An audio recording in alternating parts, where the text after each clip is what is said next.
এগারটা করে আনি কে? আরে দোস্ত খুশি দেরি হয়ে গেছে ঘুরে যাবে না কোন আর বাবা আনে কোনে তার কথা তো খারাপ করিস নাই। তা তুই কয় কেজি উঠেছিস আমার 30 কেজি উঠাইছে আর 5 কেজি মতো পুরোটি হবি। তুই কত টুকু উঠাইছিস? দেখতে 50 কেজি প্রত্যেক বছরে উঠে আর মনে হয় 40 কেজি রেখে 7 কেজি চাপি চল দিকে ফাইভ ব্যাস নিয়ে চল চল।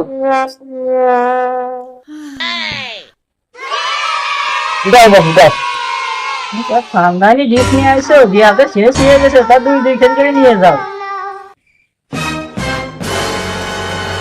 এই দুই ছেলে দিলে ধরে 50 কেজি পুরো মানে দিলাম আরে মনে কত আশা, আরে 35 কেজি গোশ উঠবো।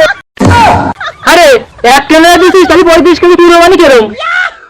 তা কি কইলে বাবু, আমি কুরবানি নিছি 35 কেজি গোশ পেলাম না, তা আমার বাড়িতে কি তুই 35 কেজি পুরো বানাই? শালা যে যা খুশি হয়ে যায় তাই নিতে হয় নিয়ে হাতে আচ্ছা তাই চল।